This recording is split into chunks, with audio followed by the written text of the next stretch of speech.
Hello foodies, ഇന്ന് ഞാൻ മലയാളികൾക്ക് അധികം സുപരിചിതമല്ലാത്ത ഒരു കിഡിലൻ സമോസ റെസിപ്പിയുമായിട്ടാണ് വന്നിരിക്കുന്നത്. ചിക്കനോ ബീഫോ മുട്ടയോ ഒന്നുമില്ലാതെ വെറും ഉള്ളി മാത്രം വെച്ചിട്ട് അതും വയറ്റാതെ ചെയ്തെടുക്കുന്ന ഒരു കിഡിലൻ സമോസയാണിത്.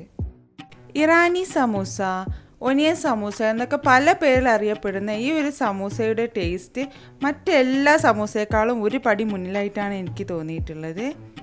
അപ്പോൾ ഇതെങ്ങനെ എളുപ്പത്തിൽ ചെയ്തെടുക്കുന്നതെന്ന് നോക്കാം.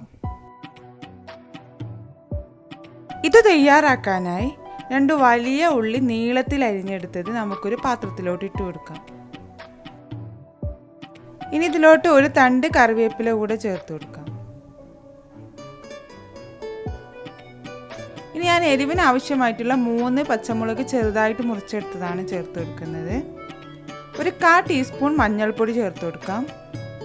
1 teaspoon Kashmiri red chilli powder ചേർത്ത് കൊടുക്കാം. 1 ടീസ്പൂൺ മല്ലിപ്പൊടി ചേർത്ത് കൊടുക്കാം. ഒരു 1/4 ടീസ്പൂൺ ഗരം മസാല,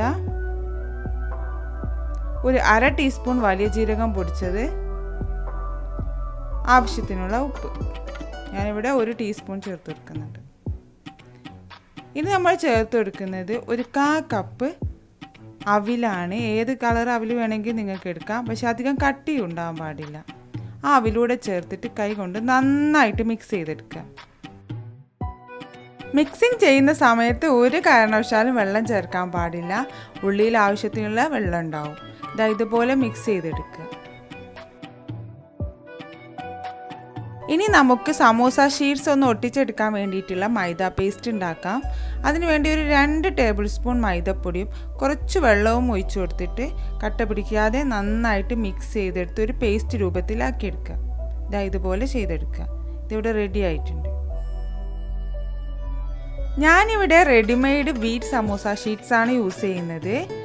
നിങ്ങൾ വീട്ടിലുണ്ടാക്കുന്നവരാണെങ്കിൽ നിങ്ങൾക്ക് അത് യൂസ് ചെയ്യാം. സമോസയ്ക്ക് വേണ്ടി നമുക്കിതാ ഈ ഷീറ്റ് ഇതുപോലെ ഒന്ന് കോൺ ഷേപ്പിൽ മടക്കിയെടുക്കാം.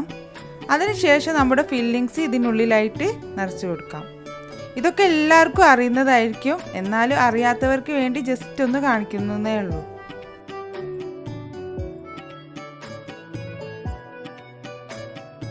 ഫില്ലിങ്സ് നിറച്ച് കൊടുത്ത ശേഷം ഇതുപോലെ മറ്റൊരു കോണിലോട്ട് മടക്കി ബാക്കിയുള്ള ഭാഗത്ത് നമ്മുടെ പേസ്റ്റ് ഒന്ന് കുറച്ച് തേച്ച് കൊടുത്ത ശേഷം നന്നായിട്ട് ഒട്ടിച്ചെടുക്കുക.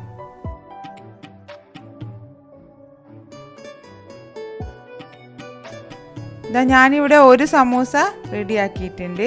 ബാക്കിയുള്ളത് ഇതുപോലെ തന്നെ നമുക്ക് ചെയ്തെടുക്കാം. ഞാനിതിവിടെ ഏകദേശം 15 സമോസകൾ ഉണ്ടാക്കിയിട്ടുണ്ട്.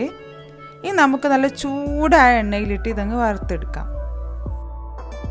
സമോസ എണ്ണയിലോട്ട് ഇടുന്ന സമയത്ത് എണ്ണയ്ക്ക് നല്ല ചൂടുണ്ടായിരിക്കണം. പിന്നെ നമുക്കൊരു മീഡിയം ഫ്ലെയിമിലിട്ടിട്ട് തിരിച്ചും മറിച്ചും ഇട്ട് കൊടുത്തിട്ട് ഒരു ഗോൾഡൻ ബ്രൗൺ കളർ ആവുന്നത് വരെ ഫ്രൈ ചെയ്തെടുക്കാം.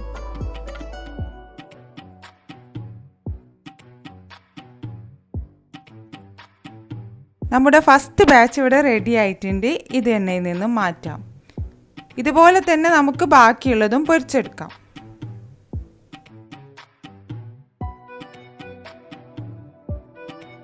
വലിയ മെനക്കേടൊന്നുമില്ലാതെ വളരെ എളുപ്പത്തിൽ നമുക്ക് തയ്യാറാക്കിയെടുക്കാൻ പറ്റുന്ന ഒരു സമൂസയാണ് ഈ ഒനിയൻ സമൂസ. ശരിക്കും ഇത് നമ്മുടെ നാട്ടിലുള്ള തട്ടുകടകളിലൊന്നും അത്ര സുലഭമായിട്ട് കിട്ടാറില്ല. പക്ഷേ നമുക്ക് പുറത്ത് പോയാൽ പെട്ടിക്കടകളിലൊക്കെ ഉണ്ടാവുന്ന ഒരു സമൂസയാണിത്, ഒനിയൻ സമൂസ. ഇത് സ്ട്രീറ്റ് സ്പെഷ്യലായിട്ടുള്ള ഒരു റെസിപ്പി തന്നെയാണ്. അപ്പോൾ എല്ലാവരും ഇതൊന്ന് ട്രൈ ചെയ്ത് നോക്കൂ കേട്ടോ. ഈ സമോസയുടെ ടേസ്റ്റിൻ്റെ കാര്യത്തിൽ ഞാൻ നിങ്ങൾക്ക് 100% ഉറപ്പ് തരുന്നു. അപ്പോൾ എല്ലാവരും ഇതൊന്ന് ട്രൈ ചെയ്ത് നോക്കുക. നിങ്ങൾക്ക് ഈ വീഡിയോ ഇഷ്ടമായിട്ടുണ്ടെങ്കിൽ ഇതുപോലുള്ള നല്ല റെസിപ്പികൾക്കായിട്ട് ഈ ചാനൽ ഒന്ന് സബ്സ്ക്രൈബ് ചെയ്തേക്കണേ. അപ്പോൾ വീണ്ടും ഒരു പുതിയ റെസിപ്പിയുമായിട്ട് കാണാം. Thank you.